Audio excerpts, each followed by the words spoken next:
لیکن کیا section chief کو ان کی نقل و حرکت کا علم ہے؟ پیگی نے کہا، سیکشن چیف کا جال ہر جگہ پھیلا ہوا ہے، اس لیے تم سوچ سمجھ کر منہ سے بات نکالا کرو۔ ڈیوک نے شراب کی چسکی لیتے ہوئے کہا تو پیگی بھی اختیار ہنس پڑی۔ میں نے کوئی غلط بات تو نہیں کی، ویسے ہم یہاں خواہ مخواہ موجود ہیں، ہمیں کرامبی میں ہونا چاہیے تھا تاکہ ان پاکستانی ایجنٹوں کو خود شکار کر سکتے، یہاں بیٹھنا تو محض احمقانہ کام ہے۔ پیگی نے کہا، بات تو تمہاری ٹھیک ہے، ہم سپر ایجنٹ ہیں لیکن ہمیں صرف نگرانی اور چیکنگ پر لگا دیا گیا ہے۔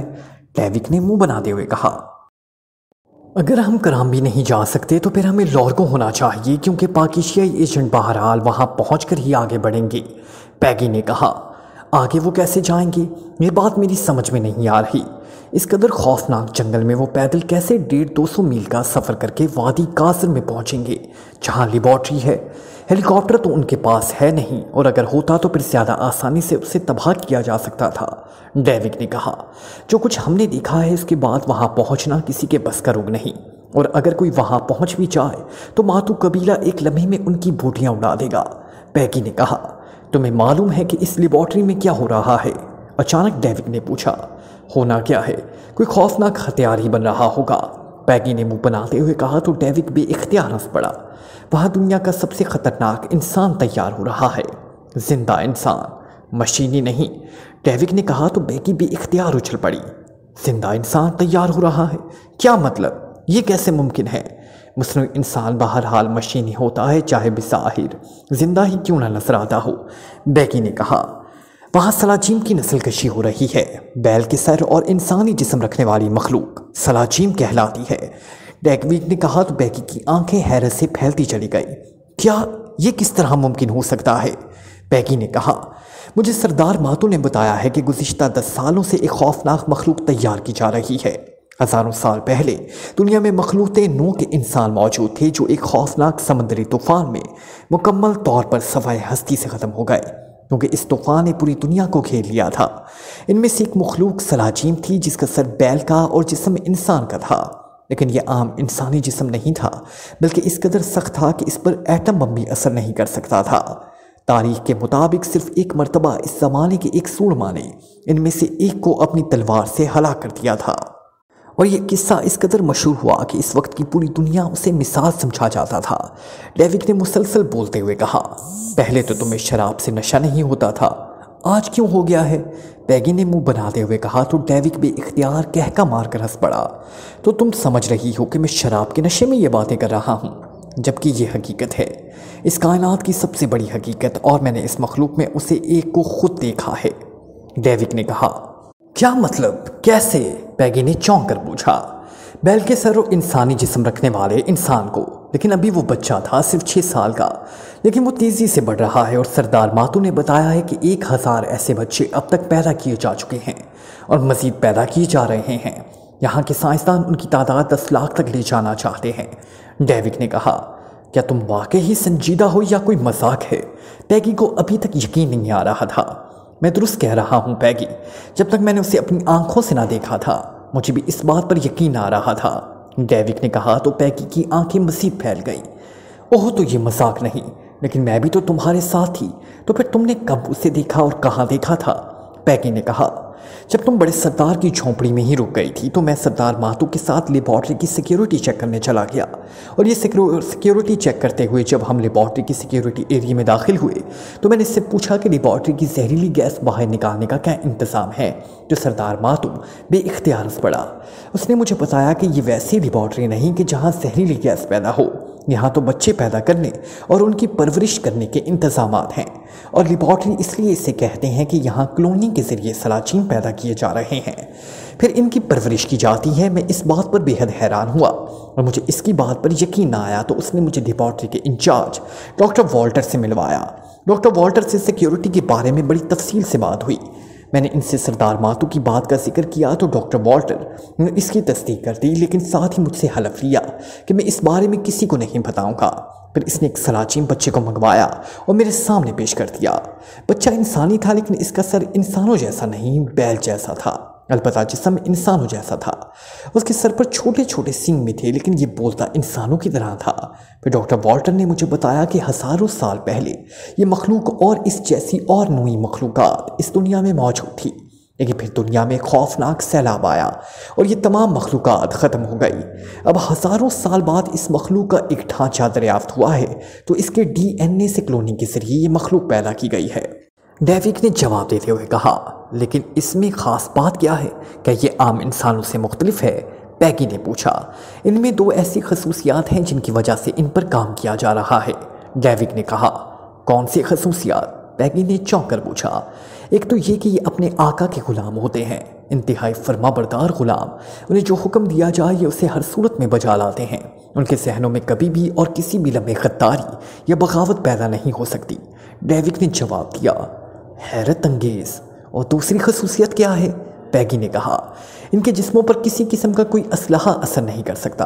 ان پر ایٹم بم مارو یا ہائیڈروجن بم، یہ ہلاک نہیں ہوں گے، ڈیوک نے کہا تو پیگی کے چہرے پر انتہائی حیرت کے تاثرات ابھر آئے۔ یہ کیسے ممکن ہے؟ اگر وہ انسان ہیں، چاہے ان کی شکلیں کیسی بھی ہوں، بہرحال ہوں گے تو وہ انسان ہی، پیگی نے کہا۔ یہی سوال میں نے بھی ڈاکٹر والٹر سے کیا تھا۔ اس نے جواب دیا کہ اس مخلوق کے جسمانی ٹشوز ایسے ہیں کہ ان پر کسی قسم کی ریس یا بارود وغیرہ کوئی اثر نہیں کرتا۔ البتہ صرف انتہائی تیز فولادی ہتھیار سے یہ زخمی ضرور ہو سکتے ہیں، لیکن ہلاک نہیں ہو سکتے۔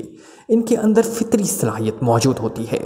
ان کے کٹے ہوئے جسمانی ٹشوز چند لمحوں بعد دوبارہ مل جاتے ہیں، ڈیوک نے کہا۔ پھر یہ کیسے ہلاک ہو سکتے ہیں؟ ان کی عمریں کتنی ہوں گی؟ پیگی نے کہا۔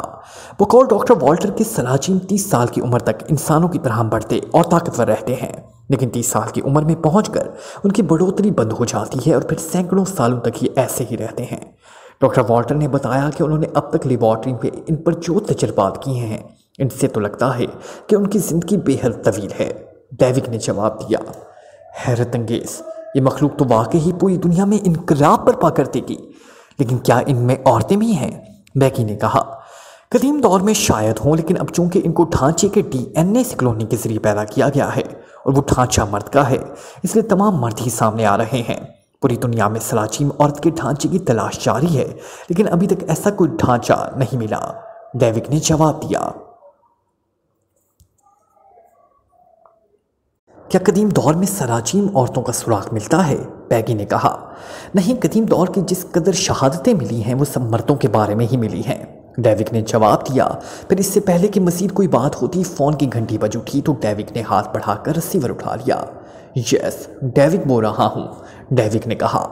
اسپیشل کال، دوسری طرف سے کہا گیا اور اس کے ساتھ ہی رابطہ ختم ہو گیا تو ڈیوک نے فون پیس کے نیچے موجود ایک بٹن پریس کر دیا اور پھر ریسیور رکھ دیا۔ اسپیشل کال تھی، پیگی نے پوچھا تو ڈیوک نے اسبات میں سر ہلا دیا۔ اس کا مطلب ہے کہ اب ہمیں لاہور کو جانا ہوگا، پیگی نے کہا۔ پھر اس سے پہلے کہ ڈیوک جواب دیتا، فون کی گھنٹی دوبارہ بج اٹھی اور ڈیوک نے لاؤڈر کا بٹن پریس کر کے ریسیور رکھ لیا۔ ڈیوک بول رہا ہوں، ڈیوک نے موت بانا لہجے میں کہا۔ ڈیوک، تم پیگی سمیت فوراً چانگی چھوڑ کر لاہور کو پہنچو اور اپنے سیکشن کو بھی فوری کال کر لو۔ لاہور میں تم نے سردار ماتو سے ہٹ کر علیحدہ اپنا اڈا بنانا ہے۔ سردار ماتو کو لیبارٹری میں کال کر لیا گیا ہے، اب وہ لاہور کو اس وقت تک نہیں آئے گا جب تک پاکیشیائی ایجنٹوں کا خاتمہ نہیں ہو جاتا، سیکشن چیف نے تیز اور تہمکانہ لہجے میں کہا۔ کیا پاکیشیائی ایجنٹ یہاں چانگی سے گزر گئے ہیں باس؟ ڈیوک نے حیرت بھری لہجے میں کہا۔ نہیں، ابھی وہ کرامبی میں ہیں۔ 4 افراد کے بارے میں معلوم ہوا تھا کہ وہ کران سے کرابی پہنچ رہے ہیں، جس پر کرامبی میں بی ٹی کے ایجنٹ ڈگارا اور اس کے سیکشن کی ڈیوٹی لگائی گئی کہ وہ ان کا خاتمہ کر دے، لیکن پھر ایئرپورٹ پر ان کے صرف 2 ساتھی زخمی ہوئے جبکہ 2 بچ جانے میں کامیاب ہو گئے۔ اور پھر پاکیشیا سیکرٹ سروس کے لیے کام کرنے والے خطرناک ایجنٹ عمران کے بارے میں پاکیشیا سے رپورٹ ملی کہ وہ ایک پاکیشیائی اور ایک افریقی حبشی کے ساتھ پاکیشیا سے کرامبی پہنچ رہے ہیں، جس پر بی ٹی کی سپر ایجنٹ سٹاک کو ایکشن میں لے آیا گیا۔ اسے صرف عمران کو ہلاک کرنے کا ٹارگٹ دیا گیا ہے کیونکہ اصل آدمی وہی ہے، لیکن اگر یہ لوگ بچ کر وہاں سے نکل گئے تو پھر یہ لازماً لاہور کو پہنچیں گے اور تم وہاں ان کا شکار آسانی سے کھیل سکتے ہو۔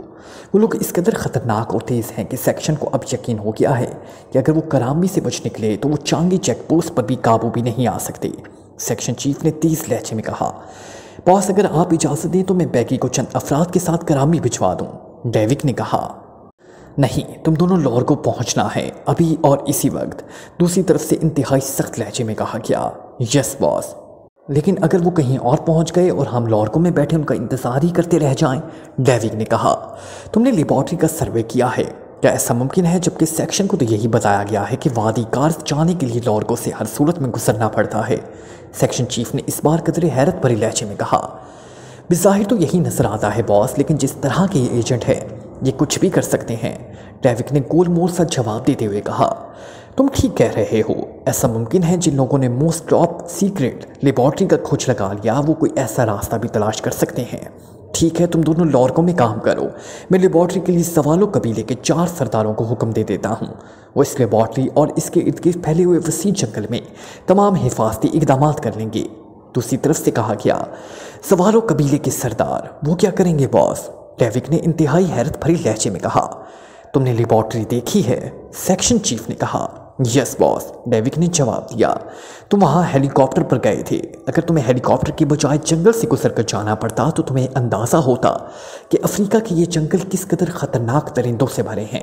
اور پھر سوالو اور ماتو قبیلے دونوں آدم خور قبیلے ہیں۔ سوالو قبیلے کے 4 سردار ہمارے انڈر ہیں، جبکہ ماتو قبیلے کا بڑا سردار ماتو ہمارا آدمی ہے۔ لیبارٹری کے اطراف میں جو وسیع عریض جنگل پھیلا ہوا ہے، اس میں ایک طرف سوالو قبیلہ موجود ہے اور دوسری طرف ماتو قبیلہ، اور پاکیشے ایجنٹوں کو بہرحال جنگل ہی میں سے گزرنا پڑے گا۔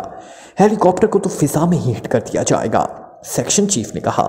یس باس، وہاں واقعی ان کا پہنچنا ناممکن ہو جائے گا، ڈیوگ نے کہا۔ اس لیبارٹری میں جو کچھ ہو رہا ہے اس پر بیٹی کے مستقبل کا انحصار ہے، اس لیے ہم انہیں ہر صورت میں بچانا ہے۔ بہرحال تم دونوں فوراً لورکو پہنچو، اگر تم نے وہاں آنے والے پاکیشائی ایجنٹوں کا خاتمہ کر دیا تو تم دونوں کو گولڈن ایجنٹ بنا کر ہیڈ کوارٹر سے منسلک کر دیا جائے گا۔